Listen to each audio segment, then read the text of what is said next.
Pakistan Armed Forces and our outstanding ambassadors from our business community, parliamentarians, senators, journalists, and honorable members from our academia, researchers and experts. Assalamu alaikum and a very good afternoon. It was wonderful to hear recommendations and analysis from our experts. Let me say at the outset that Pakistan Navy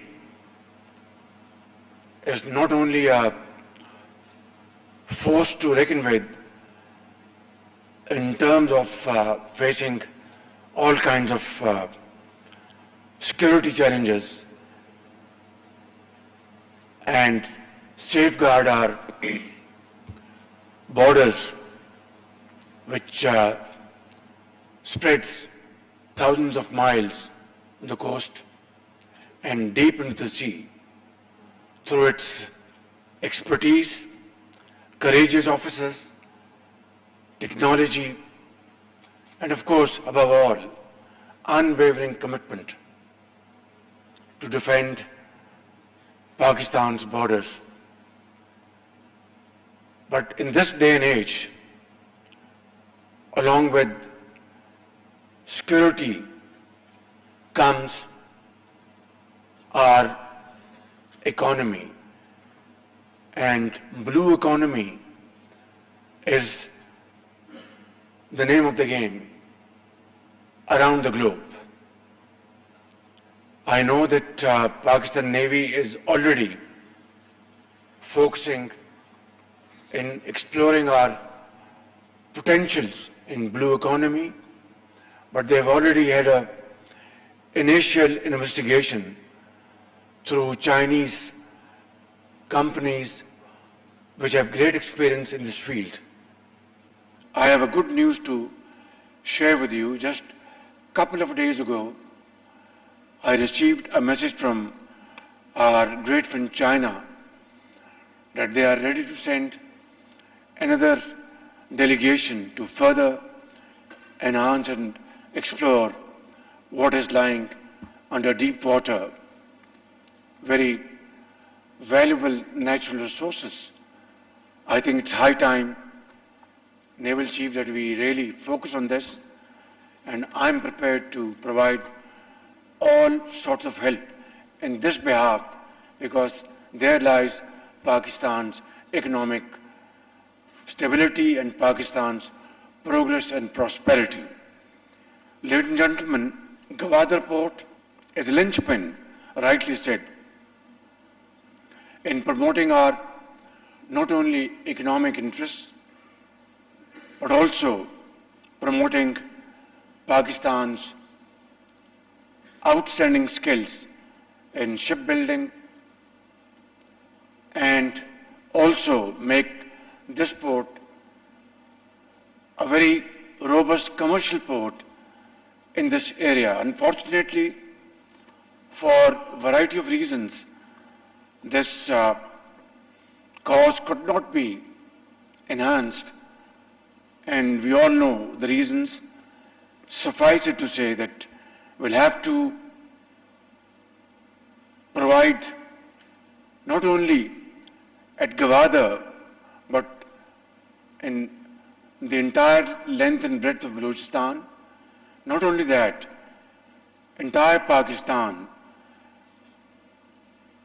security which is unbreachable, security where people of Pakistan find peace and solace so that they can really commit their energies and their talent to promote Pakistan's well-being. In that, we have had various meetings in the recent past of Apex Committee and at various levels, and it is a iron resolve of the government of Pakistan along with armed forces and all law enforcing agencies to fight this menace of terrorism with full commitment. As I speak, almost on a daily basis, our officers, our Jawans, they pay huge price by laying their life for Pakistan's defense, Pakistan's peace, and in that their children become orphans in the effort to save millions of children in Pakistan from becoming orphans.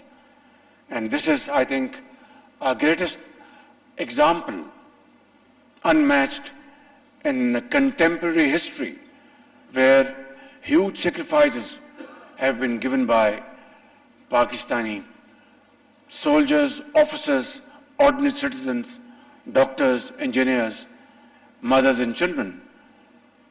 And I think there cannot be a bigger manifestation or commitment of Pakistan to fight terrorism and completely defeat it, rather erase it from the face of Pakistan. That's our commitment, inshallah. But without this, Pakistan cannot make further progress in the field of economy, trade and commerce. In that, I have to say one point loud and clear, that by 2018, terrorism was defeated holistically by our brave soldiers, our ordinary citizens in KP, in Balochistan, in Punjab and Sindh. They all contributed. 80,000 of our people were martyred, and we suffered economic losses of more than $30 billion. And unfortunately, it has surged again. And we know the reasons. Some of them cannot be defended, but I'm not going to go into that arena. Suffice it to say that we will fight this menace again. We are fighting, and we will not rest until this menace is again defeated and pushed out of borders of Pakistan for all time to come.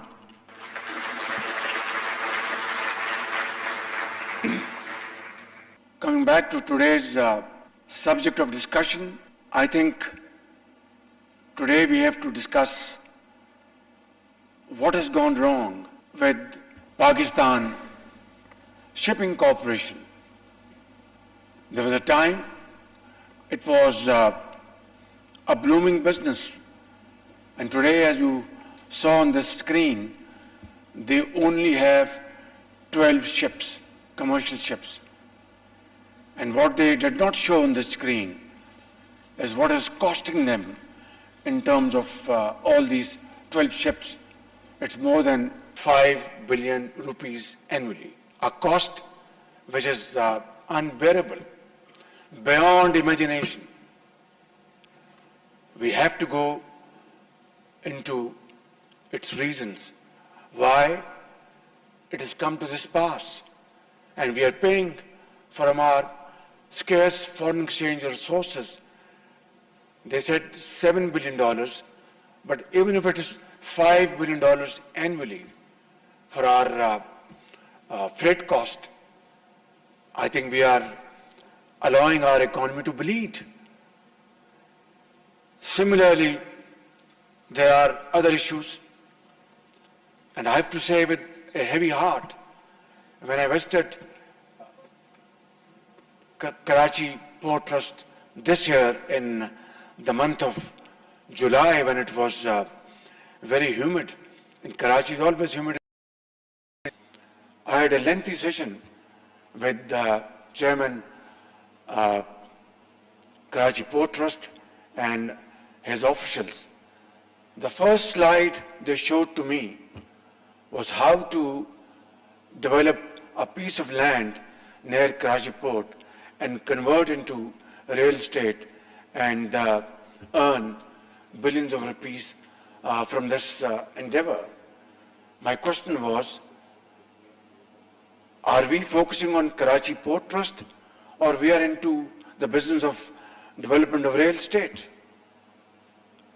I think that is a question, a thorny question we have to ask ourselves and have a serious and sincere self-introspection.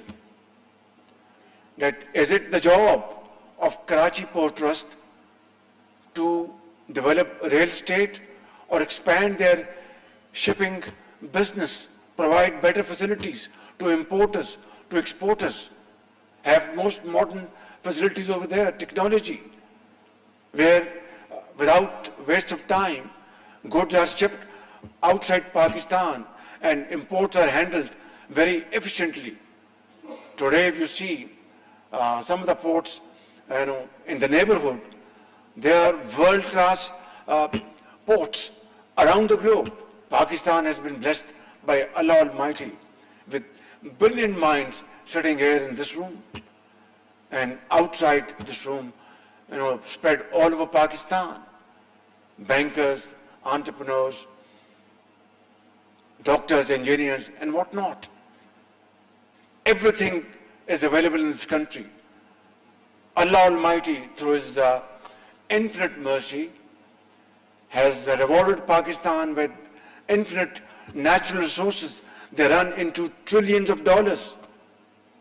And yet, today, we are hugely undermined by huge borrowings, loans, costly loans. You must have seen on the screens yesterday that Saudi Arabia, which is a very dear friend of Pakistan, a brotherly country, has again renewed $3 billion loan for another 1 year. Is this the way we have to really live our life and teach and give a lesson to our posterity, or change the course? 12 ships, we are spending 5 billion rupees. And on the other hand, we are borrowing loans from brotherly countries, friendly countries, day in and day out. That's not the way. We have to discard this course. Millions of people laid their life. Millions left their homes in India with this hope in their eyes that Pakistan will be a country where hard work, untiring efforts, and merit will be the order of the day. 77 years down the line, where we stand today, first I must have self-introspection, then all of us should have a very cold calculation of what happened in the past without wasting time or weeping and mourning. We must learn our lesson and move forward. That's the only way forward. There's no other option. Ladies and gentlemen, I'm not here to serve a sermon, but these are my very humble views I've placed before you for your kind consideration. I have noted your recommendations. I will, inshallah, go back to Islamabad and take up these recommendations. But let me say, it takes two to tango. We have to unite our efforts. We have to team our efforts, move forward with unity of thought and action. And that is the way which Qaid had taught us. Let's resolve that not only we will compensate the losses of the past, but inshallah find our lost place in the community of nations through hard work, untiring efforts, and sacrifice. Pakistan, Paindabad.